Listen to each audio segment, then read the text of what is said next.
सुनो, एक अमीर आदमी हर रोज तुम्हारी फोटो देखता है और रोता है। उसके पास सब कुछ है, दौलत, शोहरत, पहचान, लेकिन तुम्हारी कमी हर चीज पर भारी है। यह कोई साधारण कमी नहीं है, यह एक ऐसा शून्य है जो ब्रह्मांड की सारी दौलत से भी नहीं भर सकता।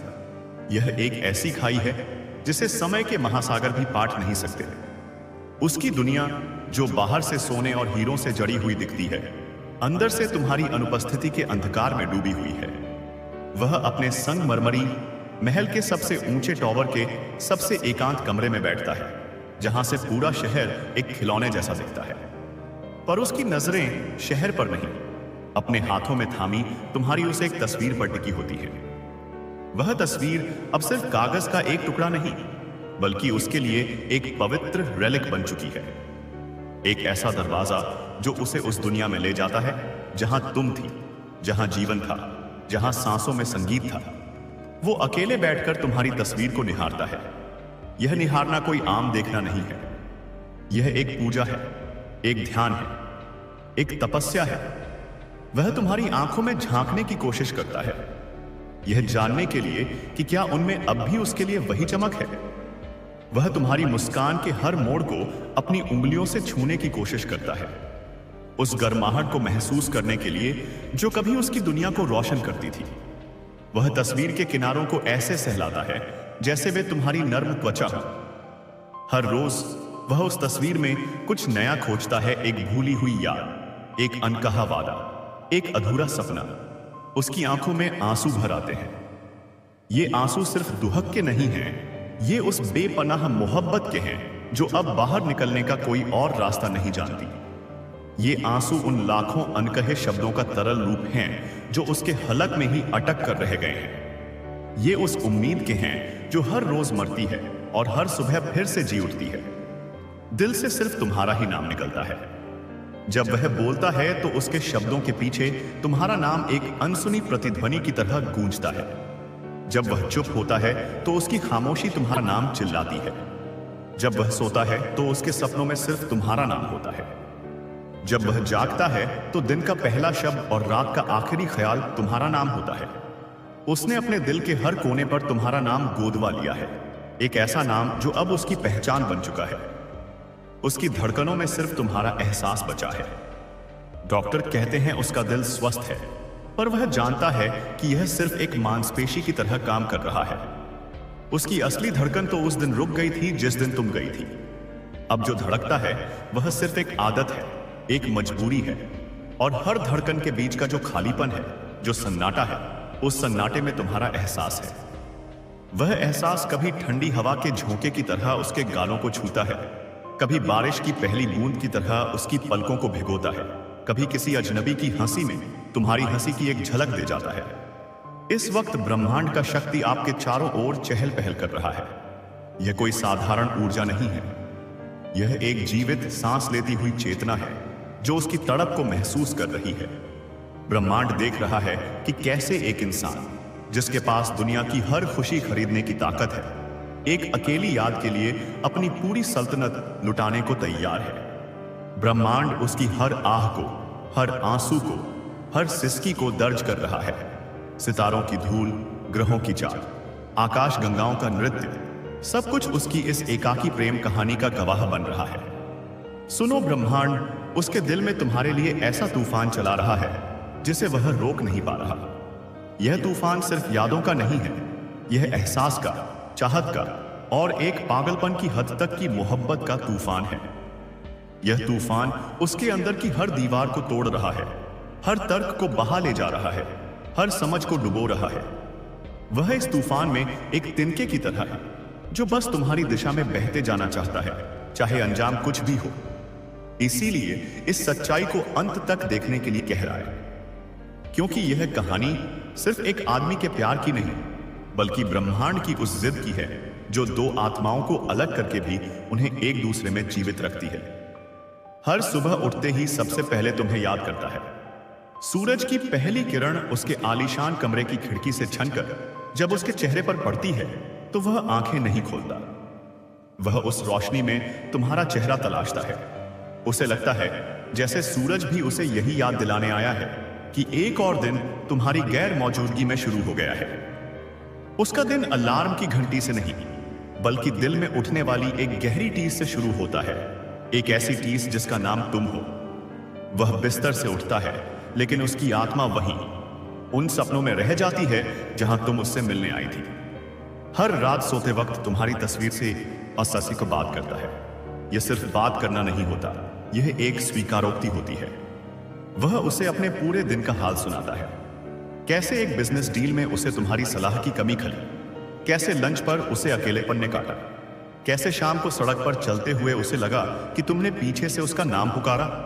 वह तुमसे सवाल पूछता है और फिर तुम्हारी तरफ से खुद ही जवाब भी देता है। वह तुम्हारी तस्वीर से लड़ता है, उससे शिकायतें करता है और फिर बच्चों की तरह उससे माफी मांगकर रोने लगता है। उसका तकिया उसके आंसुओं और उसकी अनसुनी बातों का अकेला गवाह है। वो अब दुआएं नहीं करता। उसने मंदिरों में जाना छोड़ दिया है, मस्जिदों में सिर झुकाना छोड़ दिया है, चर्च में प्रार्थना करना छोड़ दिया है। उसे लगता है कि उसकी दुआएं इतनी कमजोर हैं कि वे उस भगवान तक पहुंच ही नहीं पा रही हैं। अब वह शिकायत करता है, सीधे ब्रह्मांड से फरियाद करता है कि तुम्हें उसकी जिंदगी में लौटा ले। वह रात को छत पर जाकर आसमान की तरफ देखता है और चिल्लाता है, अगर तुम सच में हो, अगर तुम्हारी कोई शक्ति है, तो तुम देख क्यों नहीं रहे मेरी हालत? तुम क्यों नहीं समझते कि मेरा सब कुछ छीनकर भी तुमने मुझे जिंदा क्यों छोड़ दिया है? लौटा दो उसे, या मुझे भी अपने पास बुला लो। उसकी यह फरियाद किसी पागल की बड़बड़ाहट लगती है, पर यह उसकी आत्मा की आवाज है जो अब किसी और भाषा में बात करना भूल चुकी है। हर रिश्ते से दूर हो गया है। उसके दोस्त उसे पार्टियों में बुलाते हैं, पर वह नहीं जाता। उसे अब लोगों की भीड़ से डर लगता है। उसे लगता है कि हर कोई उससे पूछेगा कि वह इतना खामोश क्यों है, और वह इस सवाल का जवाब कैसे देगा। उसके परिवार वाले उसे समझाते हैं कि जिंदगी में आगे बढ़ना चाहिए, पर वह कैसे आगे बढ़े जब उसकी मंजिल ही पीछे छूट गई है। हर शोर से अलग हो गया है। संगीत की धुनें अब उसे चुभती हैं। पार्टियों का शोर उसे बहरा कर देता है। लोगों की बातें उसे बेमतलब लगती हैं। उसने अपने चारों ओर एक खामोशी की दीवार खड़ी कर ली है, और उस दीवार के अंदर सिर्फ तुम्हारी यादों का हल्का हल्का संगीत बजता है। उसकी दुनिया अब बस तुम्हारी मुस्कान में ही सिमट गई है। वह तुम्हारी मुस्कुराती हुई तस्वीरों को घंटों देखता है और यह कल्पना करने की कोशिश करता है कि जब तुम मुस्कुराती थी तो तुम्हारी आंखों में कितनी चमक होती थी, तुम्हारे गाल पर डिंपल कैसे पड़ते थे, तुम्हारी हंसी की खनक कैसी थी। तुम्हारी एक मुस्कान उसके लिए दुनिया की सबसे बड़ी दौलत थी, और अब उस दौलत की याद ही उसका एकमात्र खजाना है। तुम्हारा नाम उसके होठों की थरथराहट बन गया है। जब वह बहुत थक जाता है, बहुत टूट जाता है, तो वह बस आंखें बंद कर लेता है और तुम्हारा नाम बुदबुदाता है। तुम्हारा नाम उसके लिए एक मंत्र है, एक प्रार्थना है, एक मरहम है। वह तुम्हारा नाम लेता है और उसे लगता है जैसे उसे थोड़ी और देर तक सांस लेने की ताकत मिल गई हो। तुम्हारी यादें उसके कमरे की दीवारों से बात करती हैं। उसे लगता है जैसे दीवारों पर टंगी महंगी पेंटिंग्स तुम्हारी कहानियां सुना रही हैं। कमरे का हर कोना, हर फर्नीचर, हर चीज तुमसे जुड़ी किसी न किसी याद की गवाही देती है। वह सोफा जिस पर तुम बैठकर अपनी पसंदीदा किताब पढ़ती थी, वह खिड़की जहां से तुम बारिश देखती थी, वह कालीन जिस पर तुम्हारे कदमों के निशान अब भी उसके ख्याल में मौजूद है। उसका कमरा अब कमरा नहीं, तुम्हारी यादों का एक संग्रहालय बन चुका है। उसकी गाड़ी की पिछली सीट पर अब कोई नहीं बैठता क्योंकि वो तुम्हारे लिए खाली रखता है। उसकी करोड़ों की कारें गैराज में खड़ी धूल खा रही हैं, पर वह जब भी बाहर जाता है उसी एक कार में जाता है जिसमें तुम उसके साथ घूमती थी। उसका ड्राइवर जानता है कि दाहिनी तरफ की पिछली सीट पर किसी को नहीं बिठाना है, चाहे कितना भी बड़ा मेहमान क्यों न हो। वह सीट तुम्हारी है और हमेशा तुम्हारी ही रहेगी। वह कभी कभी चलते चलते मुड़कर उस खाली सीट को देखता है और मुस्कुराता है, जैसे तुम सच में वहां बैठी हो और उसे देख रही हो। उसका फोन तुम्हारी आखिरी कॉल को बार बार सुनता है। उसने तुम्हारी आवाज की उस छोटी सी रिकॉर्डिंग को बचाने के लिए दुनिया की सबसे महंगी टेक्नोलॉजी का इस्तेमाल किया है। जब दुनिया सो जाती है तो वह अपने कानों में हेडफोन लगाकर उस आवाज को सुनता है। सुनो, मैं बस 5 मिनट में पहुंच रही हूं। तुम्हारी यह आखिरी लाइन उसके लिए जीवन और मृत्यु के बीच की रेखा बन गई है। वह 5 मिनट कभी खत्म नहीं हुए और उसका इंतजार कभी शुरू नहीं हुआ, क्योंकि वह तो हमेशा से ही तुम्हारा इंतजार कर रहा था। ब्रह्मांड उससे तुम्हारी मौजूदगी का एहसास हर पल दिलाता है। यह ब्रह्मांड की सबसे क्रूर और सबसे खूबसूरत साजिश है। जब वह किसी रेस्टोरेंट में जाता है तो वेटर वही डिश रिकमेंड करता है जो तुम्हारी पसंदीदा थी। जब वह रेडियो चलाता है तो वही गाना बजता है जो तुमने उसे डेडिकेट किया था। जब वह कोई किताब उठाता है तो उसके पन्नों के बीच से एक सूखा हुआ फूल निकलता है, ठीक वैसा ही जैसा तुम अपनी किताबों में रखती थी। ये छोटे छोटे संकेत उसे चीख चीख कर बताते हैं कि तुम कहीं नहीं गई हो, तुम यही हो, उसके आसपास, उसकी सांसों में। वह लाखों के फूल मंगवाता है, दुनिया के कोने कोने से सबसे दुर्लभ, सबसे महंगे फूल उसके घर आते हैं। पूरा घर फूलों की खुशबू से महकता है, पर वो खुशबू नहीं मिलती जो तुम्हारी थी। उसे तुम्हारी सादगी की खुशबू याद आती है, जो किसी भी फूल से ज्यादा मादक थी। उसे तुम्हारे बालों से आती हल्की हल्की खुशबू याद आती आती है। वह उन लाखों फूलों के ढेर के पास बैठकर रोता है, क्योंकि यह दौलत भी उसे तुम्हारी एक झलक की खुशबू नहीं दे सकती। तकिए में तुम्हारी आवाज बस गई है। वह अपना सिर तकिए पर रखता है और उसे तुम्हारी धीमी धीमी बातें सुनाई देती हैं, तुम्हारी हंसी, तुम्हारी शिकायतें, तुम्हारी लोरियां। लोग इसे उसका वहम कहते हैं, पर वह जानता है कि यह सच है। तुम्हारी आवाज उसकी आत्मा में इतनी गहरी उतर चुकी है कि अब उसे हर खामोशी में तुम्हारी ही आवाज सुनाई देती है। उसकी डायरी के हर पन्ने पर तुम्हारा ही जिक्र है। वह अब बिजनेस नोट्स नहीं लिखता, वह कविताएं लिखता है तुम्हारे लिए। वह अपनी हर भावना को, हर दर्द को, हर याद को शब्दों में ढालने की कोशिश करता है। उसकी डायरी अब एक गुप्त ग्रंथ बन चुकी है, जिसमें एक भक्त ने अपनी देवी की महिमा लिखी है। जब भी हवा चलती है उसे लगता है तुमने उसके बालों को छुआ है। वह आंखें बंद कर लेता है और उस एहसास को जीने की कोशिश करता है। उसे लगता है जैसे तुम उसके पीछे खड़ी हो और शरारत से उसके बालों में अपनी उंगलियां फिरा रही हो। हवा का हर झोंका उसके लिए तुम्हारा भेजा हुआ एक प्रेम पत्र है। वो तुम्हारी हंसी की गूंज को अब भी अपने कमरे में महसूस करता है। कभी कभी बिल्कुल सन्नाटे में उसे तुम्हारी हंसी सुनाई देती है। एक पल को वह चौंक जाता है। उसे लगता है तुम सच में लौट आई हो। वह पागलों की तरह पूरे घर में तुम्हें ढूंढता है, हर कमरा, हर कोना छान मारता है। और जब तुम नहीं मिलती तो वह वहीं फर्श पर बैठकर टूट जाता है। उसकी आंखों के नीचे काले घेरे इस बात की गवाही देते हैं कि तुम्हारी कमी उसे नींद नहीं लेने देती। नींद उससे ऐसे रूठ गई है जैसे तुम रूठ गई हो। रातें अब सोने के लिए नहीं, जागकर तुम्हें याद करने के लिए होती है। हर रात एक सजा है, एक लंबा अंतहीन इंतजार है सुबह होने का, ताकि वह फिर से तुम्हारे लौट आने की उम्मीद कर सके। ब्रह्मांड अब उसकी जिंदगी में सिर्फ तुम्हारी झलक डालता है, लेकिन पूरा नहीं करता। वह उसे तुम्हारी प्यास से तड़पाता है, पर पानी की एक बूंद नहीं देता। वह उसे तुम्हारी खुशबू दिखाता है, पर फूल नहीं देता। वह उसे तुम्हारी परछाई दिखाता है, पर तुम्हें नहीं दिखाता। यह एक अजीब खेल है जो ब्रह्मांड उसके साथ खेल रहा है, शायद उसे यह बताने के लिए कि सबसे कीमती चीजें कभी पूरी तरह से हासिल नहीं होती, उन्हें बस महसूस किया जाता है। उसका खाना आधा रह जाता है क्योंकि तुम्हारे साथ खाने की आदत थी।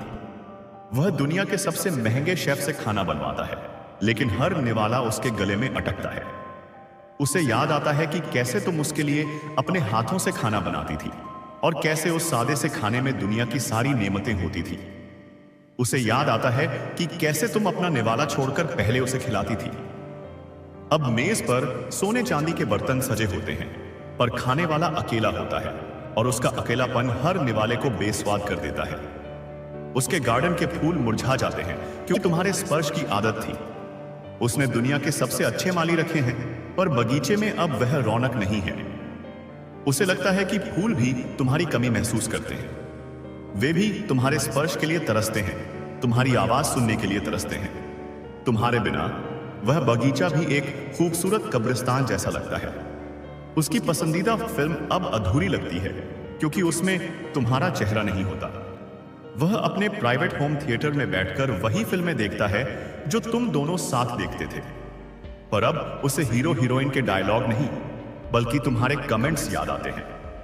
उसे याद आता है कि कैसे तुम एक इमोशनल सीन पर रो पड़ती थी और कैसे एक फनी सीन पर जोर से हंसती थी। तुम्हारे बिना हर कहानी अधूरी है, हर किरदार फीका है। वो अपने ही घर में पराया सा हो गया है। यह महल, यह दौलत, यह शान शौकत, सब कुछ उसे अब अपना नहीं लगता। यह सब चीजें तुम्हारी थी क्योंकि तुम थी तो इन चीजों का कोई मतलब था। अब तुम्हारे बिना यह सिर्फ ईंट और पत्थर का एक ढेर है, एक सोने का पिंजरा है जिसमें वह कैद है। उसके ख्यालों में सिर्फ तुम्हारी बातें गूंजती है। वह आंखें बंद करता है और तुम्हारी आवाज सुनता है, तुम्हारी डांट, तुम्हारा प्यार, तुम्हारी सलाह, तुम्हारी बचकानी बातें। तुम्हारी बातें उसके लिए वेद पुराण बन गई हैं जिन्हें वह दिन रात अपने मन में दोहराता रहता है। वो हर राह पर तुम्हें ढूंढता है। जब भी वह अपनी कार से बाहर निकलता है उसकी आंखें भीड़ में सिर्फ एक चेहरा तलाशती हैं, तुम्हारा। उसे हर लड़की में तुम्हारी एक झलक दिखती है। किसी के बाल तुम्हारी तरह हैं, किसी की चाल, किसी की आंखें। वह एक पल को ठिठक जाता है, उसका दिल जोर से धड़कता है, पर फिर उसे एहसास होता है कि वह तुम नहीं हो और उसका दिल फिर से टूट जाता है। तुम्हारे नाम की प्लेट बनवा रखी है अपने ऑफिस में, उसकी विशालकाय कंपनी के हेड ऑफिस में, उसकी आलीशान कुर्सी के सामने वाली मेज पर जहां बड़े बड़े क्लाइंट्स बैठते हैं, वहां एक छोटी सी पीतल की प्लेट रखी है जिस पर तुम्हारा नाम खुदा हुआ है। लोग समझते हैं कि यह किसी पार्टनर का नाम है, पर सिर्फ वह जानता है कि उसकी असली पार्टनर, उसकी जिंदगी की सीईओ सिर्फ तुम हो। हर काम में तुम्हारी राय ढूंढता है। कोई भी बड़ी डील साइन करने से पहले वह आंखें बंद करके तुमसे पूछता है, क्या मुझे यह करना चाहिए? और फिर वह अपने दिल की आवाज सुनता है और उसे लगता है कि यह तुम ही हो जो उसे जवाब दे रही हो। ब्रह्मांड ने तुम्हें उसके जीवन का केंद्र बना दिया है। उसकी पूरी दुनिया तुम्हारे चारों ओर घूमती है। सूरज तुम्हारे लिए उगता है, चांद तुम्हारे लिए निकलता है, हवाएं तुम्हारे लिए चलती हैं और वह तुम्हारे लिए सांस लेता है। तुम उसकी धुरी हो और वह तुम्हारी परिक्रमा करने वाला एक अकेला ग्रह। वो तुम्हारे बिना सब कुछ होते हुए भी अधूरा है। यह उसकी जिंदगी का सबसे बड़ा विरोधाभास है। उसके पास वह सब है जिसे पाने के लिए लोग अपनी पूरी जिंदगी लगा देते हैं, पर उसके पास वह एक चीज नहीं है जो उसकी जिंदगी थी। वह एक ऐसा राजा है जिसकी सल्तनत तो है पर रानी नहीं है, और बिना रानी के सल्तनत सिर्फ एक रेगिस्तान होती है। हर जगह तुम्हारा चेहरा नजर आता है, पानी के गिलास में, खिड़की के शीशे में, आसमान के बादलों में, कंप्यूटर की स्क्रीन पर उसे हर जगह सिर्फ तुम दिखती हो। उसकी आंखें अब कुछ और देखने की आदी ही नहीं रही। दोस्तों, वो हर सुबह ब्रह्मांड से यही कहता है, अगर मेरी दुआओं में असर है तो उसे वापस भेज दो। वह अब गिड़गिड़ाता नहीं, वह जौहरी, वह दावा करता। वह कहता है, मैंने अपने प्यार की हर कीमत चुकाई है, मैंने अपना सब कुछ दांव पर लगा दिया है। अब यह तुम्हारा फर्ज है कि तुम मेरी मोहब्बत मुझे लौटाओ। उसके आसपास के लोग उसकी हालत देखकर चौंकते हैं। वे कानाफूसी करते हैं, इतना बड़ा आदमी और एक लड़की के लिए इस तरह पागल हो गया है, कैसे कोई इतना टूट सकता है? लेकिन वो टूटने से नहीं डरता। वह कांच की तरह बिखर चुका है और उसके हर टूटे हुए टुकड़े में सिर्फ तुम्हारी ही छवि दिखती है। वो सिर्फ तुम्हारे ना होने से डरता है। मौत का डर नहीं है उसे, दुनिया के खोने का डर नहीं है उसे, दौलत लुट जाने का डर नहीं है उसे सिर्फ एक ही डर है कि कहीं किसी दिन वह तुम्हारी यादों को भी न खो दे, क्योंकि अगर तुम्हारी यादें भी चली गईं तो उसके पास जीने की कोई वजह नहीं बचेगी। उसके शब्द अब खामोश हो गए हैं क्योंकि तुम्हारी आवाज सुनना चाहता है। वह कम बोलता है, बहुत कम। उसे लगता है कि अगर वह चुप रहेगा तो शायद उसे तुम्हारी आवाज ज्यादा साफ सुनाई देगी। उसकी खामोशी एक इंतजार है, तुम्हारी आवाज का इंतजार। उसकी आंखें हर रोज दरवाजे की तरफ ताकती हैं कि शायद आज तुम आ जाओ। यह एक आदत बन चुकी है। हर आहट पर, हर घंटी पर, हर दस्तक पर उसका दिल उछलकर हलक में आ जाता है। एक पल की उम्मीद जगती है और अगले ही पल वह उम्मीद मर जाती है। यह सिलसिला रोज चलता है, हर पल चलता है। वो तुम्हारे नाम की चाय पीता है, उसने अपने किचन स्टाफ को बोल रखा है कि उसकी चाय का नाम तुम्हारा नाम दासाइशु है। जब वे उससे पूछते हैं, सर क्या आप तुम्हारा नाम लेंगे, तो एक पल के लिए उसे सुकून मिलता है, जैसे किसी ने सच में तुम्हारा नाम पुकारा हो। तुम्हारे नाम की बारिश में भीगता है। जब बारिश होती है तो वह अपने विशाल लॉन में जाकर खड़ा हो जाता है और आंखें बंद करके भीगता है। उसे याद आता है कि कैसे तुम दोनों बारिश में भीगा करते थे। उसे लगता है कि बारिश की हर बूंद तुम्हारा स्पर्श है, जो आसमान से सिर्फ उसके लिए भेजा गया है। उसका ब्रह्मांड अब केवल तुम हो। उसके लिए अब कोई देश, कोई दुनिया, कोई आकाशगंगा नहीं है। उसका पूरा अस्तित्व, उसकी पूरी कायनात तुम में सिमट गई है। तुम ही उसका सच हो, तुम ही उसका सपना हो और तुम ही उसकी अंतिम मंजिल हो। उसके घर में हर कोना तुम्हारी यादों से महकता है। उसने तुम्हारे कमरे को ठीक वैसा ही रखा है जैसा तुम छोड़कर गई थी। तुम्हारी किताबें, तुम्हारे कपड़े, तुम्हारा परफ्यूम, सब कुछ वही है। वह रोज उस कमरे में जाता है, तुम्हारी चीजों को छूता है और तुम्हारी खुशबू को अपनी सांसों में भर लेता है। यह कमरा अब उसके लिए एक तीर्थ बन गया है। वो तुम्हारी पुरानी मैसेजेस पढ़कर मुस्कुराता है और फिर रो देता है। उसके फोन में तुम्हारे सारे पुराने मैसेज आज भी सेव हैं। वह उन्हें पढ़ता है और उसे लगता है जैसे तुम अभी भी उससे बात कर रही हो। तुम्हारी बचकानी बातें, तुम्हारे प्यार भरे इकरार, तुम्हारी छोटी छोटी शिकायतें, हर मैसेज उसे उस सुनहरे दौर में वापस ले जाता है। एक पल के लिए वह मुस्कुराता है और अगले ही पल यह एहसास कि यह सब अब सिर्फ यादें हैं, उसे तोड़कर रख देता है। वो हर दिन अपने आप से कहता है, काश मैं पीछे ले जा सकता। वह अपनी पूरी दौलत, अपनी पूरी शोहरत, अपनी पूरी जिंदगी देने को तैयार है, बस एक मौके के लिए, समय में पीछे जाकर उस एक पल को बदलने के लिए जब तुम उससे दूर हुई थी। यह एक ऐसी इच्छा है जो उसे अंदर ही अंदर खाए जा रही है। उसका हर ख्वाब अब तुम्हारे नाम से शुरू होता है और तुम्हारी यादों में खत्म। वो ब्रह्मांड की हर भाषा में तुम्हें पुकारता है। वो तुमसे नहीं, अब खुद से दूर होता जा रहा है। वह सह अपनी पहचान खो रहा है। वह अमीर, कामयाब आदमी नहीं रहा। वह अब सिर्फ एक प्रेमी है, एक इंतजार करता हुआ मुसाफिर है, एक भटकी हुई आत्मा है। ब्रह्मांड उसे तुम्हारे बिना जीना सिखा रहा है, लेकिन उसका दिल नहीं मानता।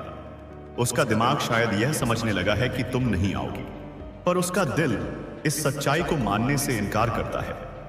उसका दिल अब भी उसी उम्मीद पर धड़क रहा है कि एक दिन कोई चमत्कार होगा। वो हर रात छत पर बैठकर आसमान से पूछता है, क्या वो भी मुझे याद करती होगी? यह एक ऐसा सवाल है जो उसे सोने नहीं देता। वह तारों को देखकर पूछता है, तारों, तुम तो सब देखते हो, बताओ ना, क्या उसे कभी मेरी याद आती है?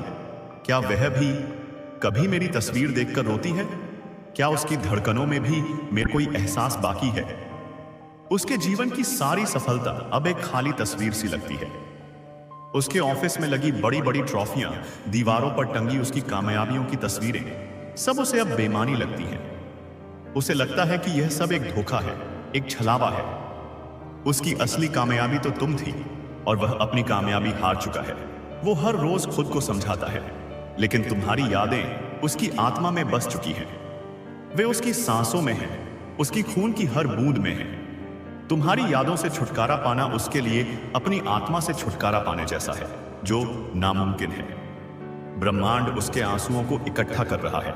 शायद किसी चमत्कार की तैयारी है। शायद उसकी तड़प, उसका दर्द, उसका बेपनाह प्यार कायनात की शक्तियों को मजबूर कर रहा है कि वे अपना फैसला बदल दें। शायद उसका हर आंसू एक बीज है जो एक दिन तुम्हारे लौट आने के फूल के रूप में खिलेगा। उसका अकेलापन अब चीख बन चुका है। पहले यह एक खामोश दर्द था, पर अब यह एक ऐसी चीख है जो सिर्फ उसे ही सुनाई देती है। यह चीख उसके अंदर 24 घंटे गूंजती रहती है, उसे एक पल के लिए भी चैन नहीं लेने देती। वो अब भी उम्मीद करता है कि एक दिन तुम आओगी और सब कुछ फिर से पूरा हो जाएगा। यह उम्मीद ही उसकी ऑक्सीजन है। इसी उम्मीद के सहारे वह हर दिन जीता है और वो इंतजार कर रहा है हर उस पल का जब ब्रह्मांड उसे तुम्हारे करीब लाएगा। उसे यकीन है कि ब्रह्मांड इतनी आसानी से हार नहीं मानेगा। उसे यकीन है कि यह कहानी अभी खत्म नहीं हुई है।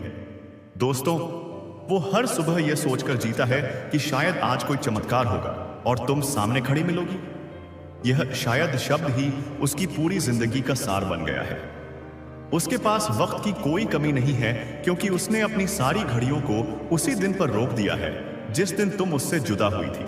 उसके महल में लगी सैकड़ों घड़ियां एक ही वक्त पर रुकी हुई हैं। उसके लिए समय आगे बढ़ा ही नहीं है। वह आज भी उसी दिन में जी रहा है। उसका दिन बिना तुम्हारे नाम लिए शुरू ही नहीं होता और रात बिना तुम्हारी यादों के खत्म नहीं होती। वो हर मंदिर, हर दरगाह, हर तिजोरी में सिर्फ तुम्हारा नाम रख चुका है। उसने अपनी दौलत, अपनी जायदाद, अपनी वसीयत सब कुछ तुम्हारे नाम कर दिया है, यह जानते हुए भी कि शायद तुम कभी उसे लेने नहीं आओगी। उसकी आंखों का पानी अब अश्क नहीं, इबादत बन चुका है। हर आंसू एक प्रार्थना है, हर सिसकी एक पूजा है। ब्रह्मांड उसके अंदर एक ऐसी तड़प जगा चुका है जो उसे सिर्फ तुम्हारे पास ले जा सकती है। यह तड़प अब उसकी मार्गदर्शक है। वो अब किसी और से जुड़ नहीं पाता, क्योंकि उसका दिल तुम्हारे नाम पर ही ठहर गया है। कई लोगों ने उसकी जिंदगी में आने की कोशिश की, पर उसने अपने दिल का दरवाजा हमेशा के लिए बंद कर लिया है। उस दरवाजे पर सिर्फ तुम्हारा नाम लिखा है। उसकी हंसी अब सिर्फ दिखावा है और उसकी खामोशी में तुम्हारा नाम गूंजता है। वह दुनिया के सामने मुस्कुराता है, पर उसकी आंखें उस मुस्कान का साथ नहीं देती। उसकी मुस्कान एक मुखौटा है जिसके पीछे एक टूटता हुआ इंसान है। ब्रह्मांड उसके जीवन में तुम्हारी अनुपस्थिति से इतना शोर पैदा कर चुका है कि अब वो शांति भी तुम्हारी झलक में ही खोजता है। उसने तुम्हारा नाम एक माला की तरह झपना शुरू कर दिया है। उसकी सांसों ने भी अब सिर्फ तुम्हारे लिए धड़कना सीखा है। जब वो आईने में खुद को देखता है तो तुम्हारी आंखें उसमें नजर आती है। उसे लगता है कि वह धीरे धीरे तुम में बदलता जा रहा है। वह तुम्हारी हर पुरानी बात को दोहराता है, जैसे वह कोई मंत्र हो जो उसे फिर से जिंदा कर दे। वो तुम्हारे कपड़ों की खुशबू अब भी अपने कमरे में कैद करके रखता है। ब्रह्मांड की हर हलचल में उसे बस तुम्हारा नाम सुनाई देता है। उसके ख्वाबों में अब कोई रंग नहीं बचा, सिर्फ तुम्हारा धुंधला चेहरा है जो उसे हर रात पुकारता है।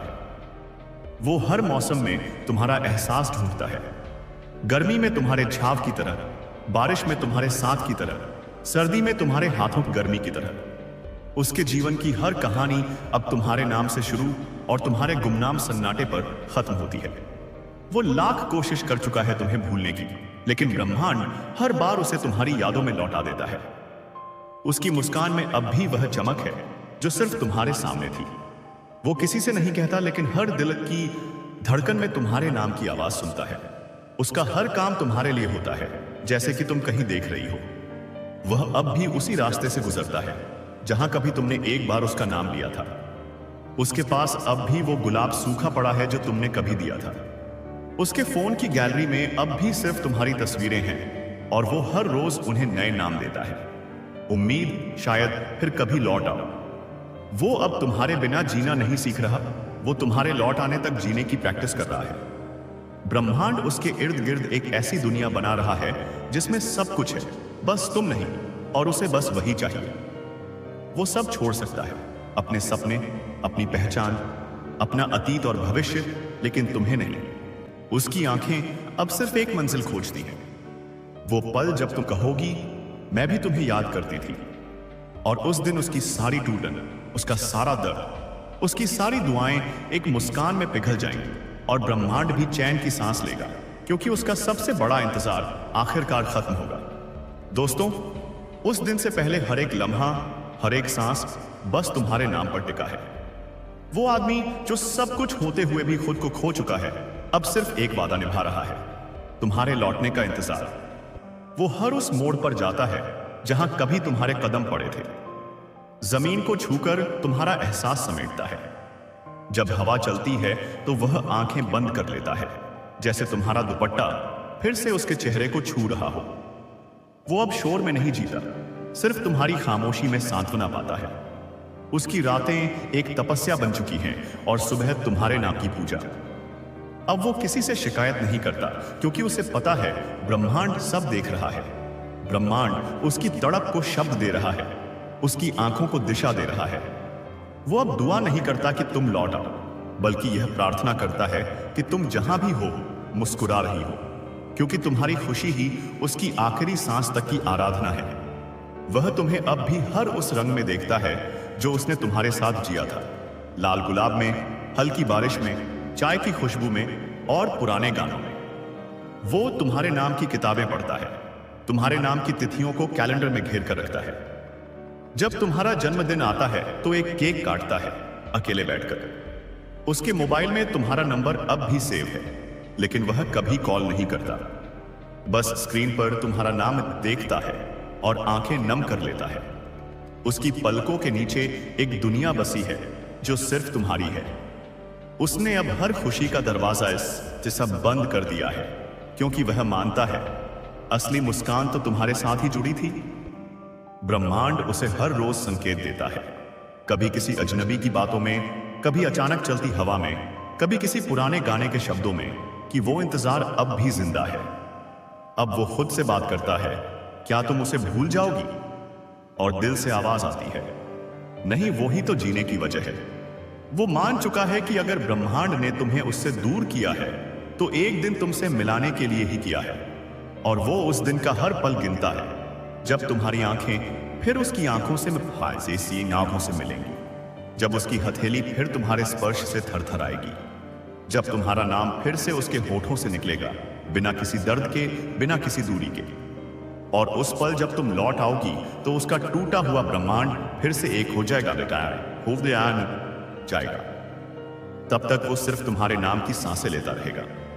एक अमीर आदमी जो दुनिया से नहीं, बस तुमसे मोहब्बत करता है, और जब वो खुद से थक जाता है तब भी तुम्हारे नाम की थकान उसे सुकून देती है, क्योंकि उसके दर्द का दूसरा नाम तुम हो और उसके जीने की वजह भी।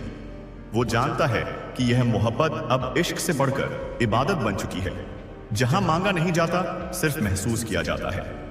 अब उसका रिश्ता तुमसे शब्दों का नहीं रहा, आत्मा का बन गया है। वो हर दिन तुम्हें अपनी सांसों में जीता है, तुम्हारी परछाई को अपनी परछाई में ढाल चुका है। जब लोग पूछते हैं तुम इतने खामोश क्यों हो, वो मुस्कुराता है और सोचता है, क्योंकि मेरी आवाज अब उसी ने ले ली है जिसके लौटने की आस में जी रहा हूं। वो आदमी अब भी रोज उसी बेंच पर बैठता है जहां एक बार तुमने उसके कंधे पर सिर रखा था। वो अब भी तुम्हारे पसंदीदा फूल लेकर आता है और तुम्हारे नाम से उन्हें हवाओं में उड़ा देता है। उसे पता है कहीं ना कहीं वह खुशबू तुम तक जरूर पहुंचेगी।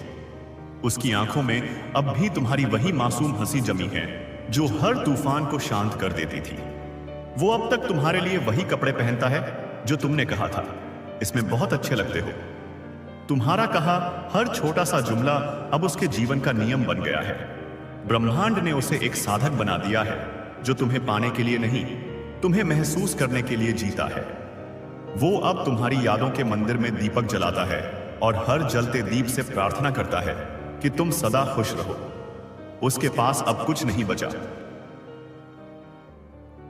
लेकिन उसकी रूह अब भी समर्पित है सिर्फ तुम्हारे नाम पर। लोग सोचते हैं कि वो अमीर है, पर असल में वो तो उस दिन गरीब हो गया था जब तुम उससे दूर हो गई। उसकी सबसे कीमती दौलत तुम थी, और अब वो तुम्हारी यादों से ब्याज वसूल कर रहा है। हर दिन, हर रात जब भी कोई दरवाजा बजता है उसकी धड़कन रुक जाती है। शायद तुम आ गई हो, लेकिन जब नहीं आती तो वो खुद को फिर से संभालता है। तुम्हारी तस्वीर को देखकर कहता है, आज नहीं सही लेकिन एक दिन जरूर।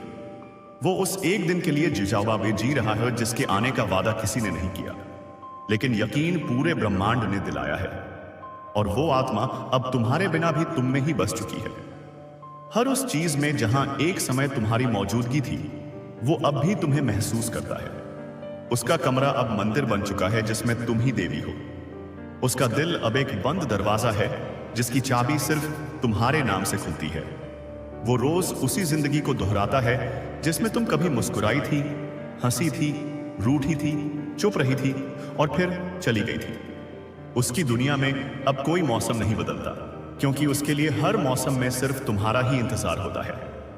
वो अपनी हर अधूरी कविता को तुम्हारे नाम से शुरू करता है और तुम्हारे नाम पर ही छोड़ देता है, क्योंकि उसे लगता है कि अगर तुमने पढ़ा तो तुम खुद उससे पूरा कर दोगी। वो जो सबसे महंगे गिफ्ट्स खरीद सकता है, वो अब किसी बाजार की तरफ नहीं जाता। उसकी सबसे कीमती चीज अब एक पुराना रुमाल है जिसमें तुम्हारे आंसुओं की नमी बाकी है। वो जब भी सड़क पर कोई जोड़ा देखता है तो एक गहरी सांस भरता है, काश तुम होती तो यह पल हमारा होता। उसके मोबाइल में आज भी तुम्हारे पुराने मैसेज पिन हैं। वो उन्हें रोज पढ़ता है जैसे किसी पुराने मंदिर की घंटी को छू रहा हो। ब्रह्मांड उसके चारों तरफ तुम्हारे संकेत भेजता रहता है। कभी कोई लड़की तुम्हारे जैसी हंसी लेकर सामने से निकल जाती है, कभी कोई बच्चा तुम्हारे नाम से पुकारा जाता है, कभी कोई गाना तुम्हारी पसंद का रेडियो पर चल पड़ता है, और हर बार वो वही ठहर जाता है, एक पल के लिए सब कुछ भूलकर सिर्फ तुम्हें महसूस करता है। अब उसकी आंखें आंसू नहीं बहाती, लेकिन अंदर एक समंदर हमेशा बहता रहता है। वो अब भी जानता है कि तुम्हारे बिना सब अधूरा है, लेकिन फिर भी तुम्हारे लिए खुद को पूरा दिखाता है, ताकि ब्रह्मांड तुम्हें यह ना कहे कि तुम जिसके लिए बनी थी वो कमजोर पड़ गया। वो अब भी तुम्हें उसी तरह चाह रहा है जैसे पहले दिन किया था। उसके हर सपने की शुरुआत तुमसे होती है और हर नींद की जंजीर तुमसे जुड़ी है। कभी कभी वो छत पर चुपचाप आसमान से कहता है, अगर मेरी मोहब्बत सच्ची है तो उसे मेरी याद जरूर आती होगी। और शायद वही किसी कोने में कहीं दूर बैठी तुम भी एक आह भरती हो, एक तस्वीर को देखती हो और वही कहती हो, काश वो मुझे आज भी वैसे ही चाहता हो जैसे पहले चाहता था। और यही काश इस ब्रह्मांड को रोज फिर से जोड़ता है, रोज एक नई उम्मीद की डोर बांधता है, क्योंकि मोहब्बत जब आत्मा से जुड़ती है तो कभी खत्म नहीं होती।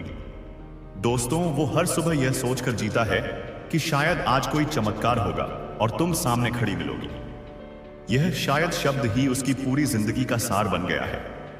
उसके पास वक्त की कोई कमी नहीं है, क्योंकि उसने अपनी सारी घड़ियों को उसी दिन उसी पल पर रोक दिया है जिस दिन तुम उससे जुदा हुई थी।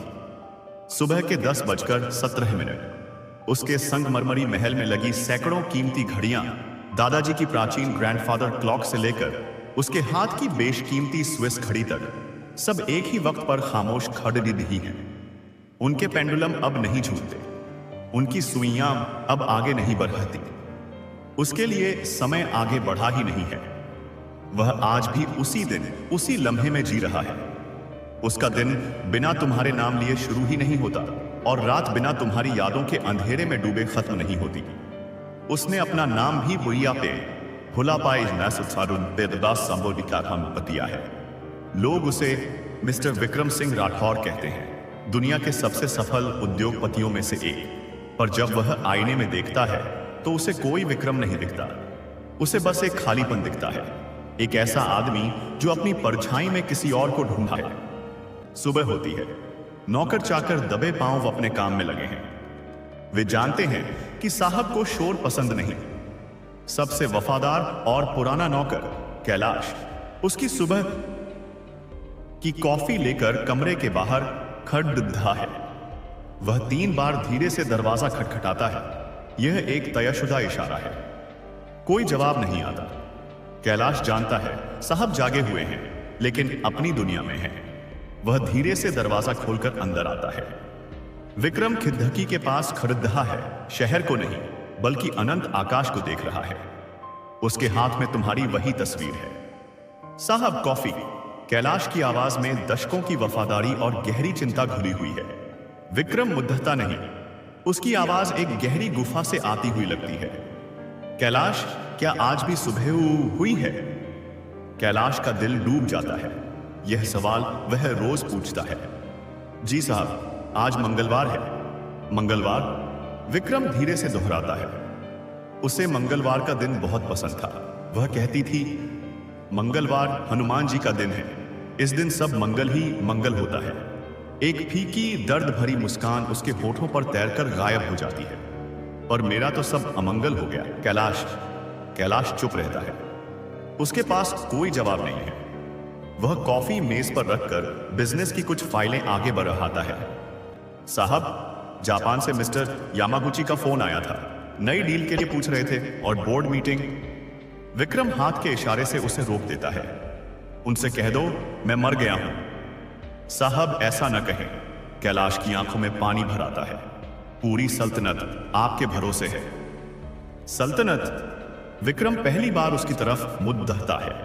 उसकी आंखें जो कभी किसी शेर की तरह चमकती थी अब बुझे हुए कोयलों जैसी लगती है। किस काम की यह सल्तनत कैलाश, जब मेरी रानी ही नहीं है?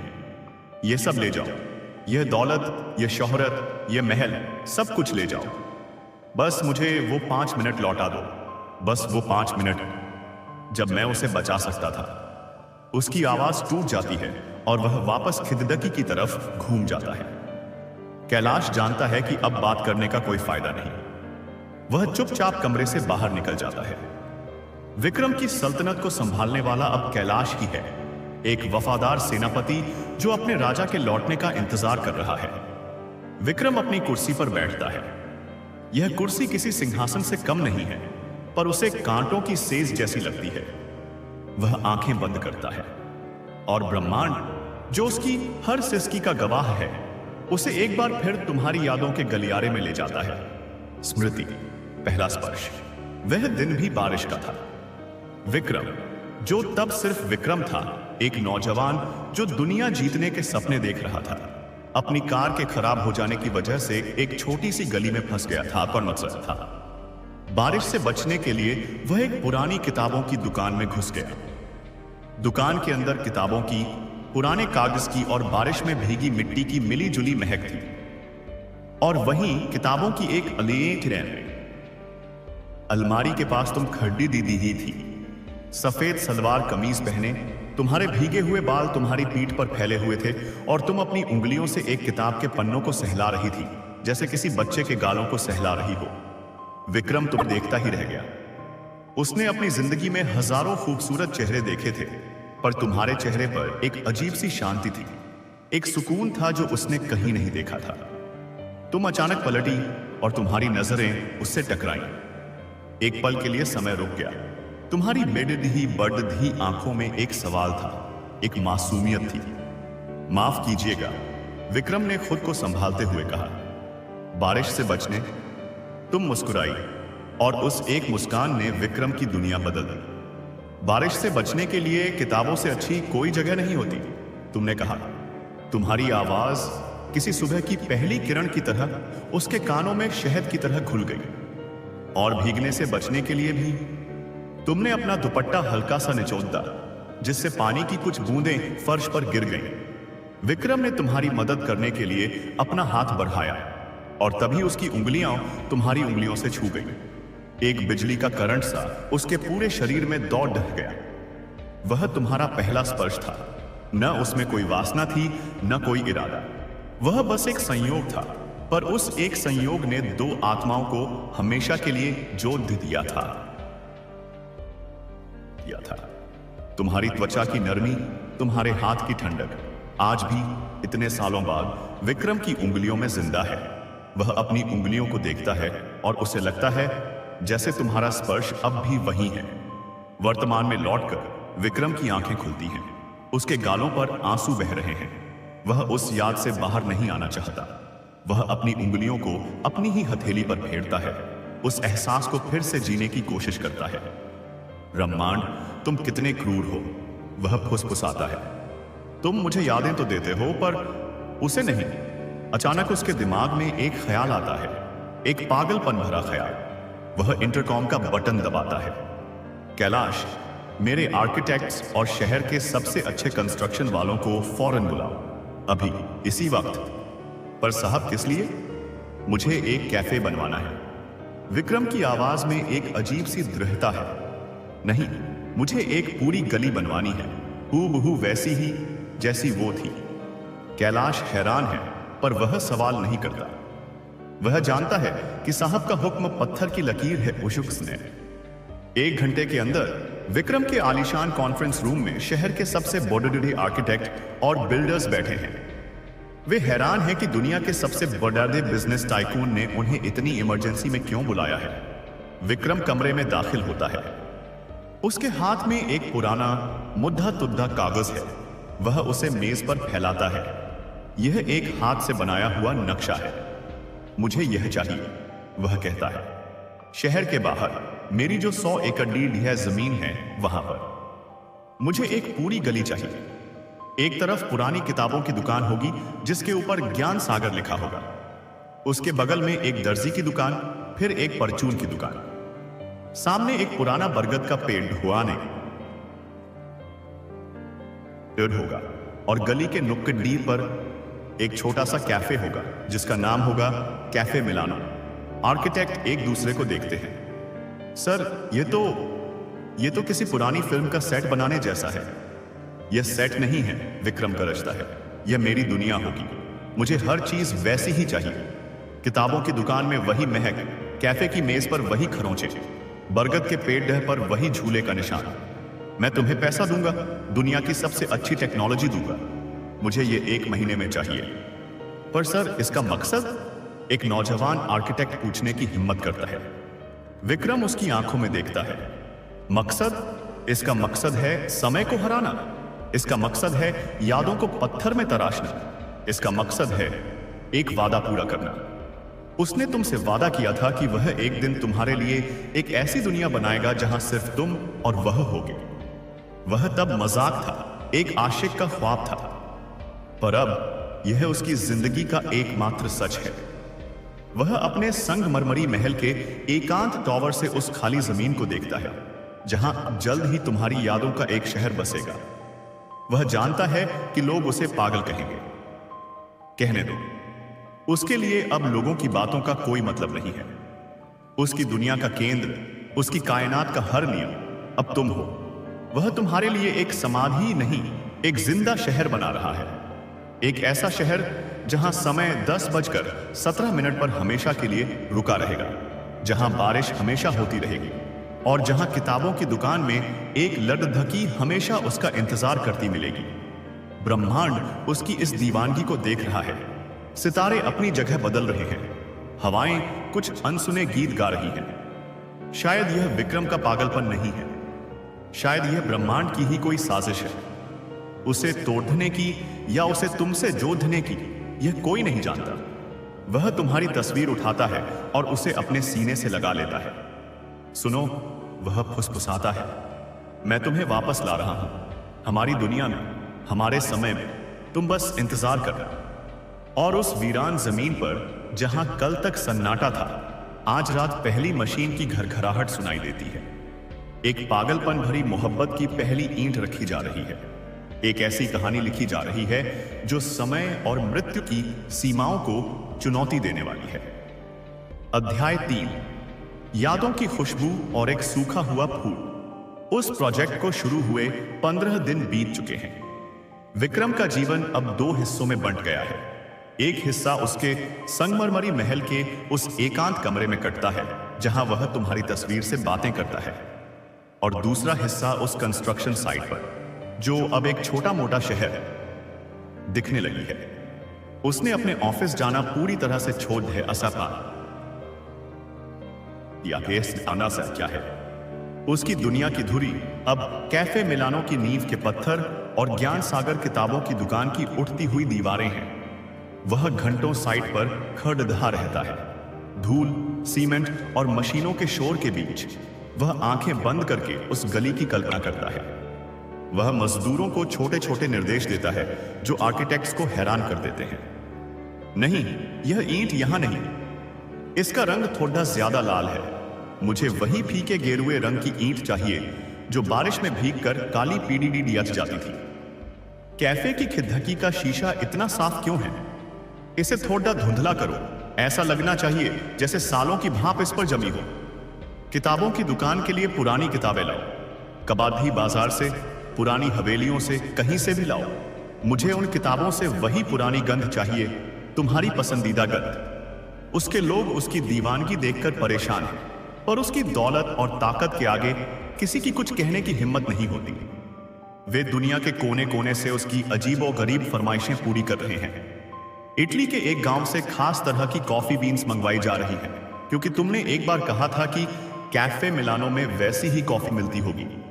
लखनऊ से इत्र के कारीगर बुलाए गए हैं ताकि वे किताबों की दुकान के लिए कागज और स्याही की मिली जुली एक खास महक बना सके।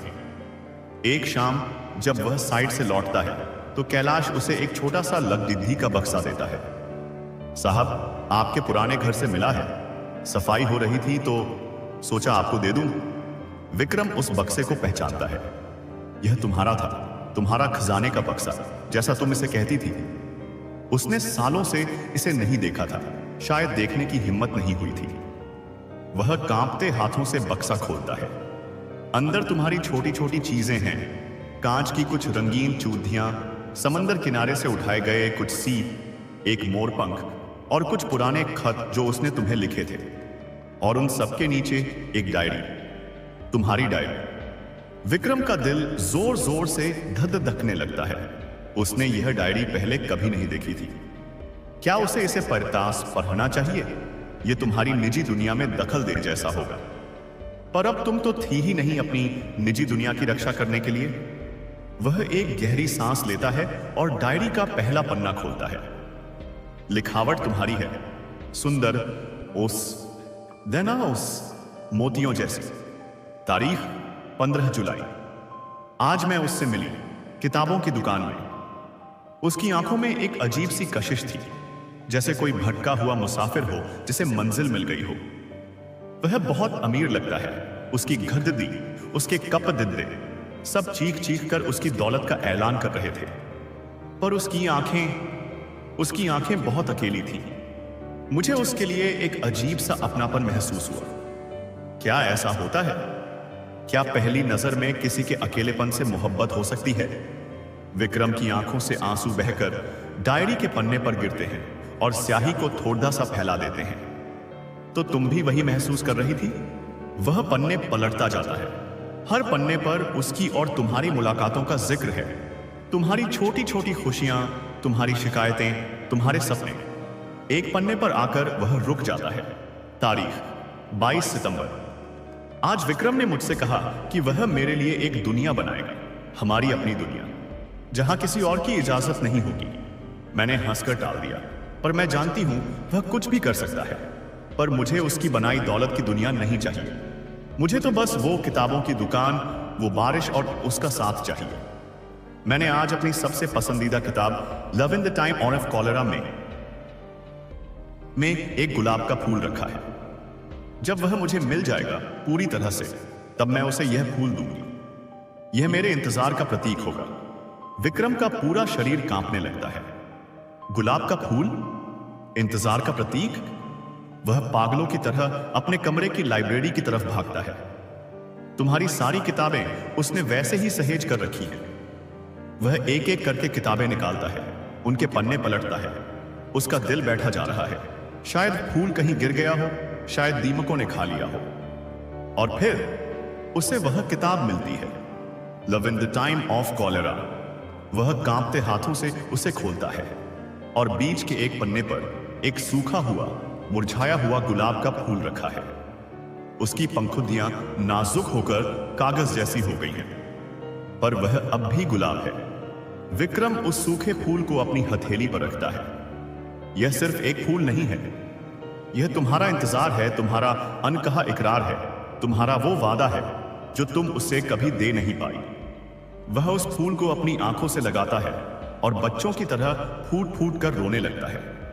उसका महल, उसकी दौलत, उसकी बनाई जा रही वो नकली गली, सब कुछ उसे उस एक सूखे हुए फूल के सामने बौना लग रहा है। मैं तुम्हारा इंतजार पूरा नहीं कर सका आन्या, वह सिसकियों के बीच कहता है। मैं तुम्हें पूरी तरह से हासिल नहीं कर सका। ब्रह्मांड खामोश है, पर आज पहली बार विक्रम को अपने अंदर एक अजीब सी शांति महसूस होती है। दुख अब भी है, दर्द अब भी है, पर उसके साथ एक समझ भी है। उसे लगता है जैसे तुम्हारी डायरी और स्कूल के जरिए तुम उससे बात कर रही हो। तुम उसे बता रही हो कि तुम भी उससे उतना ही प्यार करती थी। वह उस फूल को वापस डायरी में रखता है और डायरी को अपने सीने से लगा लेता है। रात गहरा रही है। उसकी यादों के शहर में मशीनें खामोश हो चुकी, पर विक्रम के दिल में एक नया तूफान उठ रहा है। अब उसे उस गली को पूरा करना ही होगा। यह अब सिर्फ उसकी जिद नहीं, बल्कि तुम्हारे इंतजार दिया गया जवाब होगा। वह एक ऐसी दुनिया बनाएगा जहां तुम्हारा इंतजार खत्म होगा, जहां तुम और वो उस सूखे हुए गुलाब के साथ हमेशा के लिए एक हो जाओगे। उस सूखे हुए फूल और तुम्हारी डायरी ने विक्रम के दुहक को एक नया मकसद दे दिया था। अब वह सिर्फ एक टूटा हुआ आदमी नहीं था जो यादों के सहारे जी रहा था, बल्कि वह एक ऐसा साधक बन गया था जिसे उसका पवित्र ग्रंथ मिल गया हो। तुम्हारी डायरी अब उसके लिए सिर्फ कागजों का एक पुलिंदा नहीं, बल्कि एक नक्शा थी जो उसे तुम्हारे दिल तक ले जाने का रास्ता दिखा रही थी। और वह सूखा हुआ गुलाब, वह ध्रुव तारा था जो उसे इस अंधेरे सफर में दिशा दिखा रहा था। उसका पागलपन अब एक जुनून में बदल चुका था, एक ऐसा जुनून जिसमें तर्क की कोई जगह नहीं थी, सिर्फ श्रद्धा थी। वह अब उस गली को बनवा नहीं रहा था, वह उसकी रचना कर रहा था, ठीक वैसे ही जैसे कोई चित्रकार अपनी सबसे अनमोल कृति को कैनवास पर उतारता है। उसने अपनी आलीशान हवेली छोड़ दी थी और साइट पर ही बने एक अस्थाई लेकिन हर सुविधा से लैस केबिन में रहने लगा था। वह सुबह की पहली किरण के साथ उठता और देर रात तक मजदूरों के साथ काम करता। अब वह सिर्फ आर्किटेक्ट नहीं बल्कि एक जादूगर बन गया था जो समय को धोखा देने की कोशिश कर रहा था। मिस्टर शर्मा, उसने एक दिन अपने मुख्य आर्किटेक्ट से कहा, मुझे इस गली में बारिश चाहिए। शर्मा, जो अब तक विक्रम की सनकों का आदी हो चुका था, फिर भी चौंक गया। बारिश? सर, हम मौसम को कैसे नियंत्रित कर सकते हैं? मैं मौसम की बात नहीं कर रहा हूं, विक्रम ने कहा। उसकी आंखों में एक अजीब सी चमक थी। मैं अपनी बारिश की बात कर रहा हूं। मुझे इस पूरी गली के ऊपर एक अत्याधुनिक स्प्रिंकलर सिस्टम चाहिए, इतना महीन कि उसकी बूंदें असली बारिश जैसी लगे, और एक ऐसा ड्रेनेज सिस्टम जो पानी को तुरंत रिसाइकिल कर सके। मैं जब चाहूं इस गली में बारिश करवा सकूं। शर्मा को लगा कि वह सचमुच पागल हो गया है, लेकिन उसने सिर हिला दिया। विक्रम राठौर के लिए ना शब्द नहीं बना था। कुछ ही दिनों में दुनिया के बेहतरीन इंजीनियर उस गली के ऊपर एक अदृश्य जाल बिछा रहे थे। यह ब्रह्मांड से की जा रही एक अनोखी बगावत थी। अगर ब्रह्मांड उसे वो बारिश का दिन नहीं लौटा सकता, तो विक्रम अपनी बारिश खुद बनाएगा। वह अब तुम्हारी डायरी के पन्नों को जी रहा था। एक दिन उसने पढ़ा, आज कैफे मिलानो में मैं अकेली बैठी थी। बाहर हल्की हल्की फुहार दी रही थी और अंदर रेडियो पर जगजीत सिंह की गजल बज रही थी। वो कागज की कश्ती, वो बारिश का पानी, हर सुर दिल में उतर रहा था। काश विक्रम यहां होता तो मैं अपना सिर उसके कंधे पर रखकर घंटों यह गजल सुन सकती थी। अगले ही दिन विक्रम ने दुनिया के सबसे महंगे साउंड इंजीनियर्स को बुला भेजा। मुझे इस पूरी गली में एक साउंड सिस्टम चाहिए, उसने आदेश दिया। स्पीकर अदृश्य होने चाहिए, दीवारों में, पेड्ढों के तनों में, लैंप पोस्ट के अंदर। मैं चाहता हूं कि जब मैं बटन दबाऊं तो कैफे मिलानो से जगजीत सिंह की गजल की आवाज आए, इतनी साफ और सच्ची जैसे रेडियो सच में बज रहा हो। यह सब देखकर कैलाश का दिल बैठा जा रहा था। एक शाम वह हिम्मत करके विक्रम के केबिन में आया। उसके हाथ में बिजनेस रिपोर्ट्स की मोटी फाइल थी। साहब, उसने झिझकते हुए कहा, कंपनी को आपकी जरूरत है। हमारे शेयर लगातार गिर रहे हैं। हमारे सबसे पुराने पार्टनर्स हमें छोड़ ढहकर जा रहे हैं। आपकी बनाई हुई यह सल्तनत बिखर रही है। विक्रम ने नजरें उठाकर उसे देखा। उसकी आंखों में गुस्सा नहीं, एक अजीब सी शांति थी। बिखर जाने दो कैलाश, जब बुनियाद ही नहीं रही तो दीवारों का क्या करूंगा? जिस रानी के लिए यह महल बनाया था, जब वही नहीं है तो यह सब किसके लिए बचाऊं? पर साहब, यह आपकी सालों की मेहनत है, आपका सपना। विक्रम ने उसे बीच में ही टोक दिया।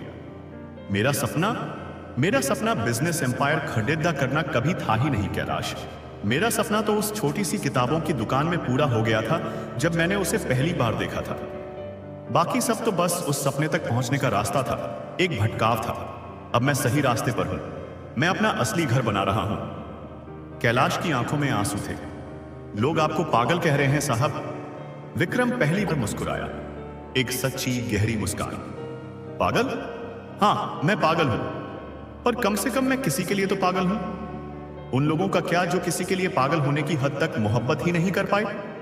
वे बेचारे तो पूरी जिंदगी समझदार ही बने रह गए। कैलाश निशब्द हो गया। उसके पास अपने मालिक की इस एफक्यूरी का कोई जवाब नहीं था। वह जानता था कि विक्रम अब किसी और ही धरातल पर पहुंच चुका है, जहां दुनिया की दौलत और शोहरत की कोई कीमत नहीं थी। उस रात विक्रम अपनी उस गली में अकेला टहल रहा था। ज्ञान सागर की दुकान अब लगभग तैयार थी। उसके अंदर पुरानी किताबों की लाखों अलमारियां लग चुकी थीं। कैफे मिलानो का ढांचा खड़दहा हो चुका था। उसकी खिड़कियों पर वही धुंधले शीशे थे। विक्रम ने अपनी जेब से तुम्हारी डायरी निकाली और एक पन्ना खोला। आज विक्रम ने मुझे एक कहानी सुनाई, एक ऐसे राजा की जो अपनी रानी के लिए चांद को धरती पर ले आया था। मैंने हंसकर कहा, यह तो कहानियों में होता है। उसने मेरी आंखों में देखकर कहा, हमारी कहानी भी किसी कहानी से कम है क्या? कभी कभी मुझे डर लगता है। उसकी मोहब्बत इतनी गहरी है, इतनी विशाल है कि मुझे लगता है मैं उसमें डूब जाऊंगी। ब्रह्मांड क्या इतनी बढ़ती मोहब्बत को संभाल पाएगा? विक्रम ने डायरी बंद की और आसमान की तरफ देखा। आसमान साफ था, तारों से भरा हुआ। सुन रहे हो? वह आसमान से बोला। उसे डर लगता था, तुम उसे डराते थे। तुम्हें हमारी मोहब्बत की गहराई से डर लगता था, इसीलिए तुमने उसे मुझसे छीन लिया, है ना? और तुम एक चीज भूल गए, तुम उसका शरीर ले जा सकते हो, उसकी आत्मा नहीं। उसकी आत्मा इन यादों में जिंदा है, इस डायरी के हर हर्फ में जिंदा है, और अब इस गली के हर जर्रे में जिंदा होगी। उसने अपनी जेब से एक रिमोट निकाला और एक बटन दबाया। एक पल का सन्नाटा छाया, और फिर गली के ऊपर लगे अदृश्य स्प्रिंकलर से पानी की महीन बूंदें गिरने लगी। हल्की ठंडी फुहार। विक्रम ने आंखें बंद कर ली। वह बारिश की बूंदें उसके चेहरे पर, उसके बालों पर गिर रही थी, ठीक वैसे ही जैसे उस दिन गिरी थी। उसने दूसरा बटन दबाया। कैफे मिलानो के अंदर से एक धीमी दर्द भरी धुन उभरी। जगजीत सिंह की आवाज गूंजने लगी, ये दौलत भी ले लो, ये शोहरत भी ले लो, भले छीन लो मुझसे मेरी जवानी, मगर मुझको लौटा दो बचपन का सावन, वो कागज की कश्ती, वो बारिश का पानी। विक्रम उस नकली बारिश में, उस रिकॉर्डेड गजल की गूंज के बीच अकेला खड़िद्धा था। उसकी आंखें बंद थी, पर उसके चेहरे पर एक सुकून था, जैसे वह सच में तुम्हारे साथ हो, जैसे तुमने अपना सिर उसके कंधे पर रखा हो और तुम दोनों मिलकर अपनी पसंदीदा गजल सुन रहे हो। कैलाश दूर से यह सब देख रहा था। उसकी आंखों से आंसू बह रहे थे। दुनिया के लिए यह एक अमीर आदमी का पागलपन था, पर कैलाश जानता था यह पागलपन नहीं, यह पूजा थी, एक ऐसी इबादत जो पत्थरों में जान डाल रही थी। वह देख रहा था कि कैसे एक इंसान अपनी मोहब्बत की ताकत से ब्रह्मांड के नियमों को चुनौती दे रहा था। वह एक नकली बारिश बना सकता था, एक रिकॉर्डेड गाना बजा सकता था, पर उसके अंदर जो एहसास था वो 100% असली था। और शायद ब्रह्मांड भी यह देख रहा था, क्योंकि जैसे ही विक्रम ने अपनी आंखें खोली, उसने देखा कि उस नकली बारिश की बूंदों के साथ साथ आसमान से भी असली बूंदें गिरने लगी थी। बेमौसम बरसात शुरू हो गई थी। विक्रम आसमान की तरफ देखकर मुस्कुराया। यह ब्रह्मांड का इशारा था, एक स्वीकारोक्ति। शायद वह कह रहा था, ठीक है विक्रम सिंह राठौर, तुम जीत गए।